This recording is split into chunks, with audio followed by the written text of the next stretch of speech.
इसके बाद में हमारे महाराष्ट्र के श्री बबन राव जी गोलाई साहब अपने विचार मंच को साझा करेंगे। मैं ये कहना चाहता हूँ 90 EPS के जो भी सदस्य है अपना अपना स्थान ग्रहण करें, इधर उधर ना भटके।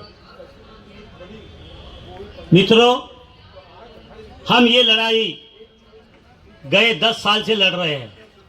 नमस्कार, स्वागत है आपका राष्ट्रहित कदम में। मैं मोनिका शर्मा आज मैं मौजूद हूँ दिल्ली के जंतर मंतर क्षेत्र में, जहाँ बताएं कि जंतर मंतर एक ऐसा इलाका है जहाँ पर देश के हर एक राज्य से जो लोग हैं यहाँ पर अपनी मांगे लेकर धरना प्रदर्शन के लिए उपस्थित होते हैं।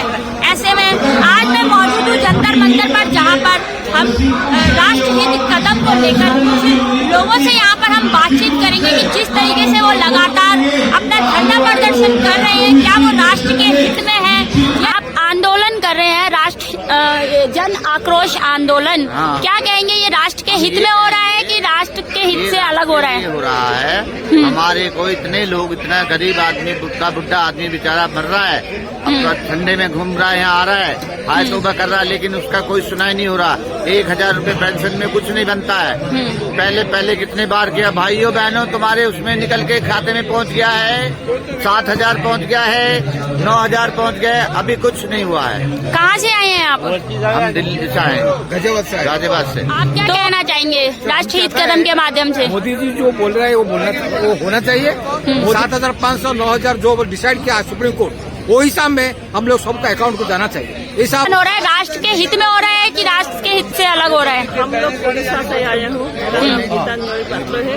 हम लोग आया है, देखो जो बुजुर्ग आदमी आया है, इसके 1500 और 700 पेंशन पा रहा है।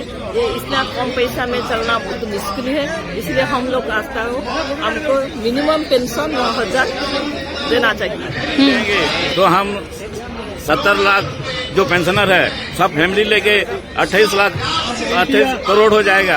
वो सब उसको बदनाम करेंगे, बीजेपी को बदनाम करेंगे। वो पेंशन नहीं देंगे तो उसको हम बदनाम करेंगे। कौन सी सरकार आनी चाहिए आपके हिसाब से? फिर हम लोग को जो सरकार हमको पेंशन दोगी, वो सरकार आना चाहिए। वो सरकार को हम आना चाहिए, मतलब वो सरकार जो जनता के हित में काम करे। हाँ, उसको हम वोट देंगे। हम सब मिलके उसको बदनाम करेंगे। मैंने जो नहीं देगा, जो हमको सपोर्ट करेगा उसको ही वोट देंगे।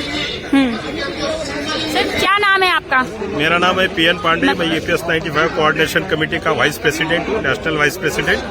और मैं ये EPS 95 की कोऑर्डिनेशन कमेटी के जन आक्रोश आंदोलन में यहाँ पर आया हूँ।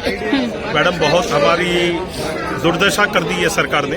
10 साल से हमको सिर्फ बनाने का काम कर रहे हैं कि हम आज बढ़ा देंगे, कल बढ़ा देंगे। किसी भी MP के पास में जाओ तो वो भी बेचारा बोलता है कि मेरी कोई सुनता नहीं है। बंडारू दत्तात्रेय साहब ने जब वो लेबर मिनिस्टर थे तो हमारी बात सुनी थी और उन्होंने बोला था कि शिरडी में आके बोला था साईं बाबा के दरबार में कि मैं इधर से जाते ही मैं आपकी पेंशन 3000 रुपए और उसके ऊपर महंगाई भत्ता लगाने का काम करूंगा।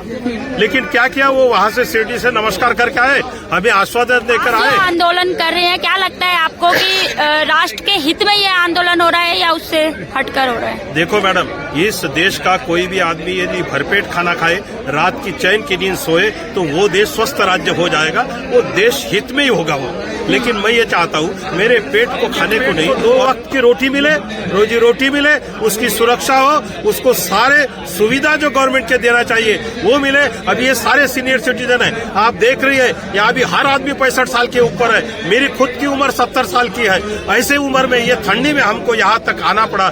इसका मतलब है कि सरकार कुछ करने जा रही है। ये नंगे से खुदा डरे वाला काम है। यदि आप कल 10-15 बसेस फोड़ दो, 20-25 ट्रेनें रोक दो, ये सब कर दो, तो इनकी बातें सुनवाई होती। लेकिन जो प्रेम से बोलते कि भैया मोदी साहब, आपको क्यों नहीं मालूम कि ये गरीब जी नहीं सकता, 1000 रुपए में नहीं जी सकता, क्योंकि 1000 का मतलब होता है मैडम 33 रुपए। जो आप अब क्या चाहते हैं कि भाई कैसी सरकार होनी चाहिए जो संसद के अंदर आपका जो आम लोगों की जो सुनवाई है, जो उनकी सुनी नहीं जाती है, उसको पूरे करने के लिए क्या ऐसा कोई व्यक्ति पहुंचना चाहिए?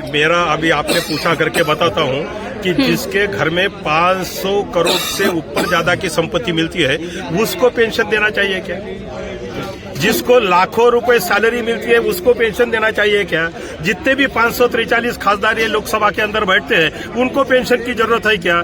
मैंने 33 साल सर्विस करने के बाद में मेरे को 750 रुपए पेंशन, मेरी 1000, 2000, 5000 रुपए बढ़ाने की इनकी औकात नहीं क्या? इस देश के उद्योगपतियों को 10,65,000 करोड़ रुपए माफ कर देने की इनकी क्षमता है, लेकिन मुझे 9,000 रुपए और महंगाई भत्ता देने की इनकी क्षमता नहीं है। विचार तो करो। अरे कौन सा वो IAS अधिकारी है कि जो साले इनकी बात करता है? गवर्नमेंट सर्वेंट को खाना लगता है, हम प्राइवेट में काम करने वाले, हमको क्या भूख पेट नहीं है? हमको दाल रोटी नहीं, हमको बाल बच्चे नहीं है, हमारी बीबी को साड़ी नहीं चाहिए? अरे क्या होगा ये 1000 रुपए में, जिसको 33 रुपए पर डे मिलता है, जिसको 16.5 रुपए मियाँ बीबी को मिल के हो जाते हैं, तो ऐसे 16.5 रुपए में जीने के लिए मजबूर मत करो मोदी साहब। मैं आपसे रिक्वेस्ट करता हूँ मोदी सर से कि सर कुछ भी हो जाए, आपने बोला सबका साथ, सबका विश्वास और सबका प्रयास। आप एक काम करो, EPS 95 वाले, NPS वाले, ये जितने भी लोग हैं, इनसे लगे तो थोड़ा पैसा और ज्यादा कंट्रीब्यूशन में ले लो, लेकिन इनको बुढ़ापे में जीने लायक पेंशन, सम्मानजनक पेंशन ताकि मिले, इसलिए मिले कि जब उसको सम्मानजनक पेंशन मिलेगा तो घर में भी सम्मान मिलेगा।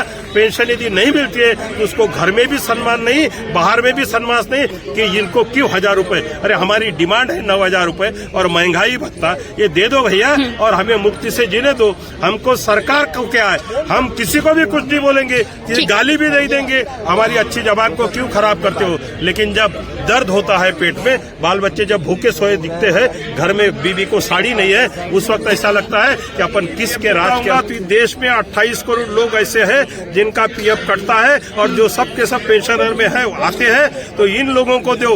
अरे जिस देश की न्याय व्यवस्था भी यदि डामाडोल हो जाए तो क्या करेंगे? हमारा अभी केस लगा था, 64 केस थी मैडम हमारी, 64 केस में हमारे जितने भी वकील थे उन्होंने जो बातें की वो एक भी बात हमारे ऑर्डर में नहीं आई, लेकिन जो EPFO वाले ने, गवर्नमेंट का जो वकील था, उसकी सारी बातें आई।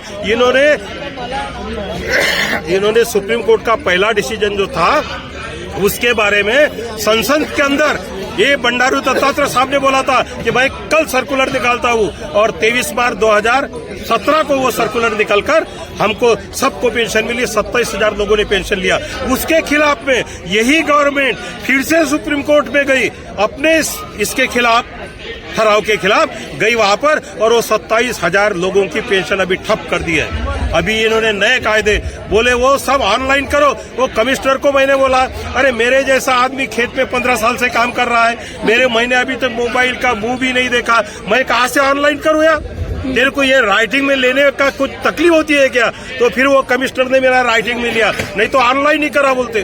ऑनलाइन करने जाओ, इधर थोड़ी गलती हो जाए तो वो सारा मिलेगा भी नहीं, जिसको मिलना है वो नहीं मिलेगा। ऐसा नहीं होना चाहिए। सिंपल रखो, स्वस्थ रखो और व्यवस्थित रखो। सबको खाने के लिए ये दो, 5 किलो अनाज कंट्रोल के राशन में देने से कोई फायदा नहीं। इनको इतने समृद्ध करो कि गरीबी रेखा से ऊपर उठे और अच्छे से जिए, ताकि सारे राशन की दुकान बंद होना चाहिए। क्या जरूरत है फुकट में अनाज देने की? जब आप 80 करोड़ लोगों को फुकट का अनाज दे रहे, यानी 80 करोड़ लोग आपके यहाँ पर भीख मंगे हैं। आप अभी विश्वगुरु नहीं बने। जब ये 80 करोड़ लोगों का राशन पानी लेना बंद हो जाएगा, उस वक्त समझेंगे कि हमारे मोदी साहब इस देश के विश्वगुरु बन गए, ये विश्व के विश्वगुरु बन गए। मोदी साहब को मेरा प्रणाम। साहब जी, मैं आपको बोल रहा हूँ, मोदी साहब आप एक बात तो मेरी रिक्वेस्ट करके समझ लो कि आप इलेक्शन के पहले यार हमारे दर्द को समझो। हमारी 9,000 रुपए पेंशन और उसके ऊपर महंगाई भत्ते की बात करो, NPS वालों की भी बात करो, क्योंकि अभी देश के पेंशनर एक होने जा रहे हैं। तो इतना बड़ा ये माहौल मत खराब होने दो। जो होगा अच्छा होगा, देव आपका भला करेगा, राम जी भी आपका भला करेंगे। आप जनवरी में राम मंदिर का उद्घाटन कर रहे हैं, प्रसाद के माफिक हमको भी कुछ प्रसाद इसमें से वो राम मंदिर से मिलने दो, यही अपेक्षा करते हैं। नमस्ते मोदी साहब, नमस्ते शाह जी, नमस्ते गौड़ा जी, नमस्ते हमारे जितने भी सांसद हैं 543, उनको भी, क्योंकि सब सांसदों को यही कहना है कि 28 करोड़ थोड़े नहीं होते। हर जिले के अंदर, हर सांसद के अंदर 15 से 20,000 लोग तो इनके होना ही होना है, और वो मिल जाएंगे, इनको भी तकलीफ ना हो। इसीलिए मैं आपको धन्यवाद करता हूँ। आप राष्ट्रहित में हैं, पहले जनहित को दिया था, अब राष्ट्रहित हो गए। बहुत अच्छे चैनल है आपके, बहुत बहुत धन्यवाद। जय हिंद, जय भारत। राष्ट्रहित कदम की रिपोर्ट